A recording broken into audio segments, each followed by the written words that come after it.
Okay, Shavua Tov, everybody. We're going to donate this, or dedicate rather, this learning session to Li'iloi Nishmat Anna Yulia Bat Shetel, or Yetela, and Sarah Bat Menachem Mendel Isar, and Shmuel Eliezer Ben Yaakov HaKohen. It's his yortzeit today, and he's buried here in Tzfat. And the neshamot should have aliyot, and the learning should be a schut to be mezaka all of Am Yisrael for safety and protection, and also for the chayalim and for the hostages. And we should all be matzliach and have siyata dishmaya and see nisim, v'neflaot yeshuot, v'geulot. Okay. Amen. All right. So in Bereshit, in Perek Bet Pasuk Tet Zayin, it says as follows. It says, "Vayitzav Adonai Elohim al ha'adam leimar." And Havaya Elokim commanded the Adam, saying, Mikol eitz hagan achol tochel, from all the trees of the garden, please eat. Achol tochel, you should surely eat, a double verb. Ume'etz hadat tov v'ra, and from the tree of knowledge of good and evil, lo sochal mimeno, you should not eat from it. Ki v'yom achalcha mimeno, because on the day that you eat from it, most tamus, you will surely die. There's some extra words in that verse. Okay. So, let's see what Alshech HaKadosh has to say. Okay, it's important to point out here that in this verse it says, when God, Hashem Elokim, commanded Adam, it says lemar, saying. Okay, now whenever you have the word lemar, it means that he's supposed to pass it on. Meaning he's being instructed to say the instruction over to someone else. Okay? And who's that somebody? Right. Okay. His wife. Hopefully. Yeah. Okay, so let's see. Says the Alshech HaKadosh, Hine amru lemar, when the verse says the word lemar, saying, Hu bilti tzodek lemar lezulat. We understand that it's supposed to refer to the instruction to someone else, and yet it's not correct over here to say that he's supposed to tell somebody else because he's the only human being around. V'hine Rabbeinu Zal, and that's why the Gemara in Sanhedrin, our sages, Pershu, they explained, Ki po tziva lo sheva mitzvot. This actually, in this verse, are hinted all the 7 commandments of the Ben Noach. And there's elaborate drashot for each one of the words. And they're tricky, but we're going to mention them. I thought that only 6 were given now, and then the 7th was given at Noach. I'd never heard that before. I'm not sure about that, but here it says straight out. The Gemara says, "Tziva lo sheva mitzvot." Mm-hmm. Which one did Noach get in addition? I'm not sure which one. I'm not sure which one it is. Okay, so vayitzav, the first word, and he commanded zu avodah zarah. This is a reference to avodah zarah. Kamadat amar, like there's a verse in Hosea that says ki hoel, that since halach acharei tzav, he went after the command, meaning ki Hoil halacha acharei tzav Hashem. Since he went after the commandment of Hashem, or rather that he didn't, and it says, Chazal say, Zu birkat Hashem, this is when somebody, Chalila does birkat Hashem, that's a reference to blessing the name. That's ironic. That means the opposite. I mean, that's the term in Judaism. We say blessing the name. That's when somebody does the worst chilul Hashem possible. Okay, Elokim, when it says Elokim Elu Hadina, and this is referring to the adjudication of judges. Shenema, because the verse says Elokim lo sekala, that you should not curse Elokim. That's a reference to the judges. Al ha'adam, on man, zu shfichat damim, that's a reference to murder. Shene'amar, like it says by Noach, shafoch dam ha'adam, one who spills the blood of man. So ha'adam here is a reference to murder. Lemar, saying, Lemar is a reference to the forbidden sexual relationships. Elu arayot. Shene amar, for the verse says, Heini shalach isha tishto v'halcham ito. Right? So a man will send away his wife, and she will go from him. And I'm not sure why exactly. I'm not sure why this reference to Lemar. I did not see the Gemara inside. Sorry? What's the quote from? Jeremiah. But there are these elaborate drashot, if you look in the Gemara, to understand why these words are specific references to those halachot. And then the final one is Mikol eitz hagan achol tochel, from all the trees of the garden you should surely eat. Zeh hagezal, that means that he was commanded on stealing, meaning he was only allowed to eat that which was given permission to him. Ume'etz hadat tovera, etc. Zeh iver menachai, the last clause of not to eat from the tree of knowledge of good and evil, that's a reference to eating from an animal while it is still alive. Ever min achai, a limb from a living. Okay, so meaning all these are references, deep references to that which ultimately needs to be instructed straight out to Noach to keep the 7 mitzvot. These are referenced in an initial kind of conference with God and man in giving him over this mitzvah of not eating from that particular tree, but eating from all the other trees. Okay, so that's one, meaning the question was, what is Lema referring to? So he brings a midrash that there are deeper references in this pasuk that allude to the 7 mitzvot. However, on the level of the simple meaning, it will be said, it can be explained, besum lev, when you pay attention, you will find after the appearance of Chava in the story, you never have any sort of straight out intimation from God or even recorded from Adam not to eat from the Eitz Hadat. So Say it again. where do you ever see after the appearance of Chava that she received a direct communication not to eat, direct instruction not to eat? It was before she was created. Right. Well, that's what he's going to say. So, what happened that we did not see the warning by Chava, and yet still she was punished for what she did? It must be from the moment that it was necessary to command Adam, to instruct Adam, tzivahu, he was also commanded, Yazhir Taisha Mishmo Yitbarach, he should warn woman in God's name. So now it turns out that Adam is being told, by the way, if any other human life forms show up soon, you're responsible to tell them. Which means that even though there's like a whole story here, it's just fascinating, I'm pointing out, there's going to be a story that Adam Rishon has to go through some sort of thing and name all the animals before he's given Isha, or Chava. Still, he's being told here, by the way, if this becomes relevant to anybody else, you should let them know too. Okay? Meaning before Adam even has a clue that there's going to be a Chava, he's told he has to say it over. Now we also know, by the way, the famous midrash that how one of the ways that the snake convinced Chava was he pushed her against the tree, and this was very detrimental because the midrash says that Adam Rishon didn't just give the simple commandment the way it was given to him, to Chava, but he added his own things. He said, God said, don't even touch it, etc. So that's all within the context of the point in the story that she had to suffice getting the instruction from Adam with his articulation and his characterization, etc. And she did not hear directly from God, which also opens up a whole bunch of other questions. Why couldn't God present the mitzvah to them unified after Chava's already... what does it mean that Chava receives her instruction filtered through Adam? That she does not receive it herself. That's an important point that I'm just pointing out here that has, I think, existential significance.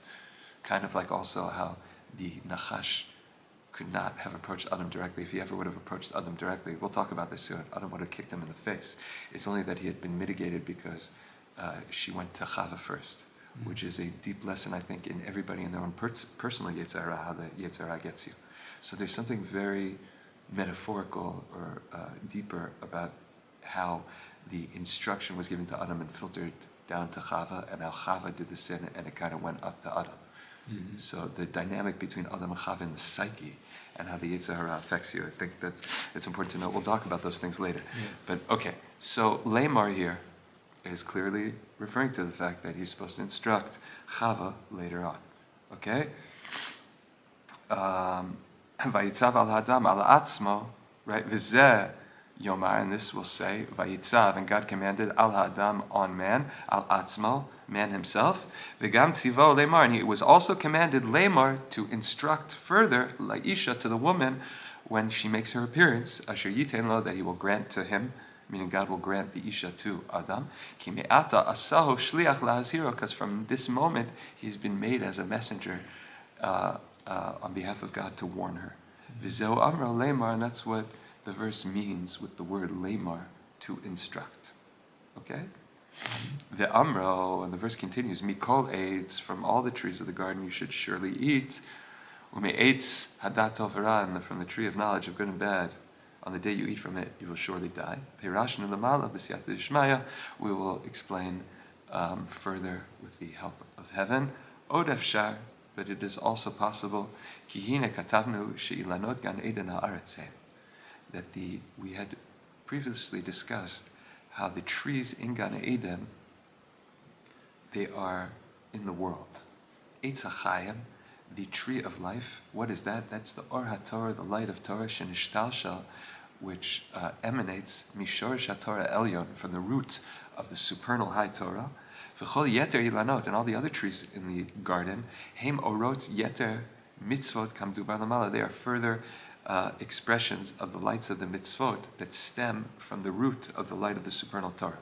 The Eitz Hadat Tov Ra, and the tree of knowledge of good and evil, hu koach chitzoni, it is an external force, hadavek, that cleaves, umitaches b'ktusha, and grasps onto holiness, v'neheneh me'avera, and enjoys, it gets pleasure from sin, mosif koach u'matzmiach hayilanahu, it takes energy from sin to nourish that tree and make it grow further. That's a very important point. Yes, so the Eitz Hadat Tov Ra gets its vitality from sin, and it is essentially the power for negative forces to be able to cleave onto good and to suckle from them.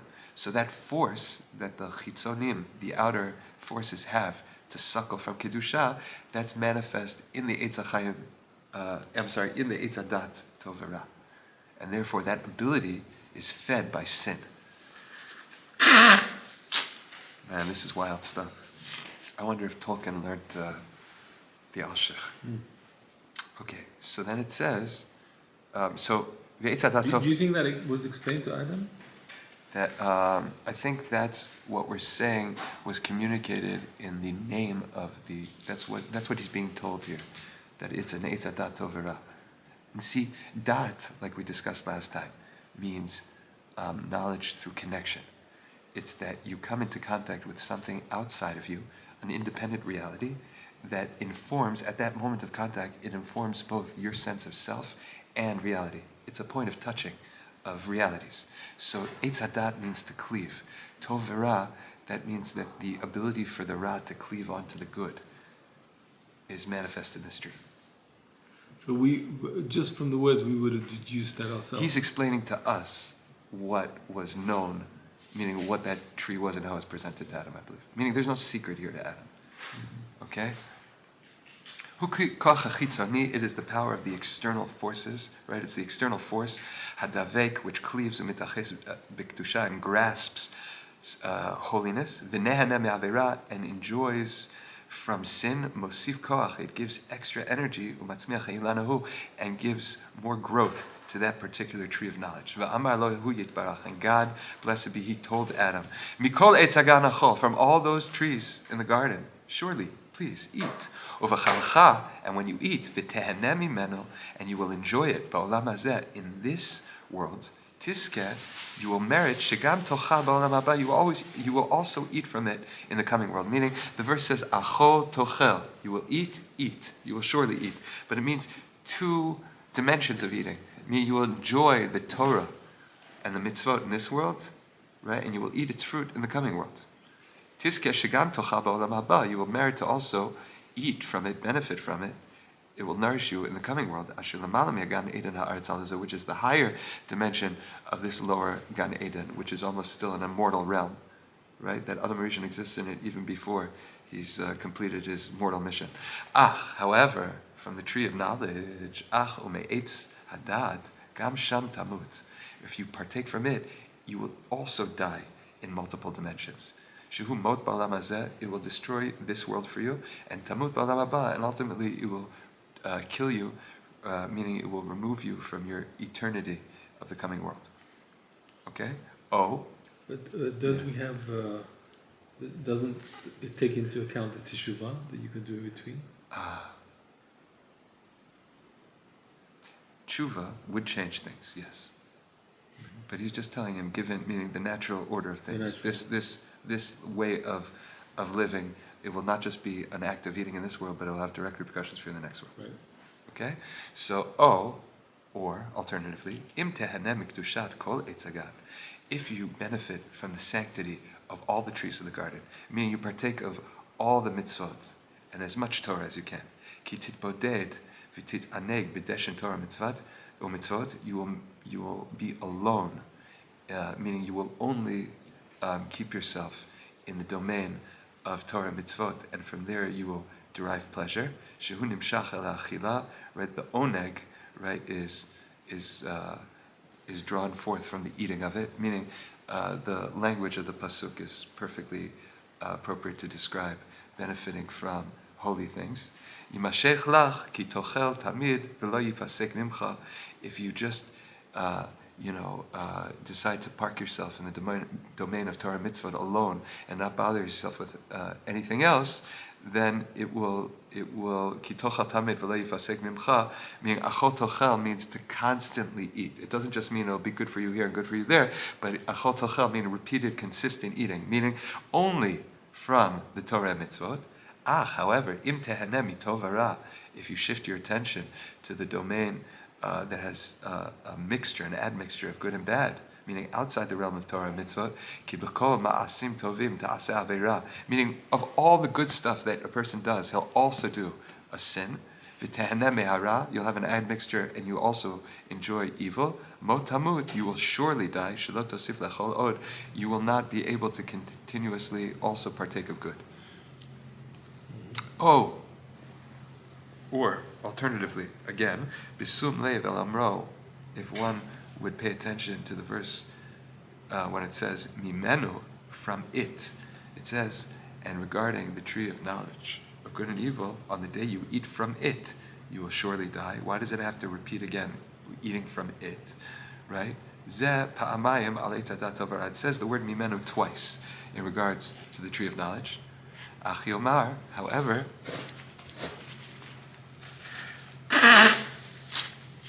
mikol et hagan achol tochel, from all the trees of the garden you should surely eat. Bein mipri o me'aleo o mibadav, whether it's the meaning from the whole tree, not just the fruit, whether it's the fruit or it's me'alehu from its leaf, o mibadav from its rod, meaning its sticks, its twigs. Kichol si'ipei hitpashtut Torah mitzvot tovim l'adam.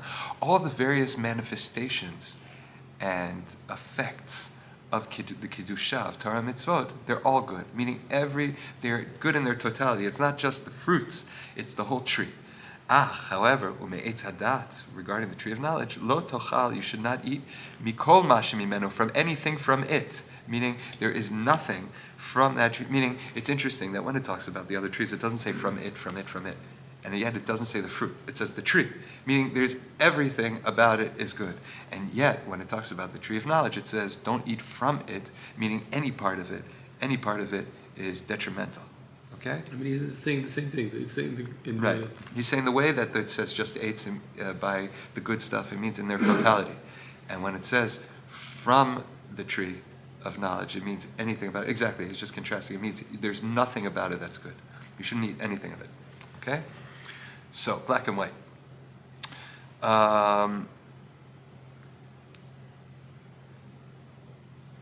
Regarding the tree of knowledge, you should not eat any aspect of it, any of the details of it. All its ramifications are totally bad. On the day that you eat from it, even an aspect of it, lomar, as if to say, since your nourishment is stemming somehow from it, therefore, you know what? The death that you incur upon yourself is also from it. That it is not that the punishment is something that doesn't also stem from the tree. Ki im hamita hi mimenu. All death stems from this tree. Ki mimenu hu ma shemot tamut. That is the source of what kills. Ki tihya tuma krucha b'cha. Because it will impart a impurity that will be deeply, deeply embedded in you. Ad mitatcha, until you die. Kanoda, like it is known, ki koach hatuma, the force of impurity, hi adveka b'choteh, it is the negative force that cleaves to the sinner, v'alkein hamet mitameh, and that's why somebody who is dead imparts impurity. Okay. Oh, because he only died because of the impurity. Right, meaning all that's left of him after he's dead is that impurity that ultimately killed him. Okay? Moving right along. Pasuk Yudchet.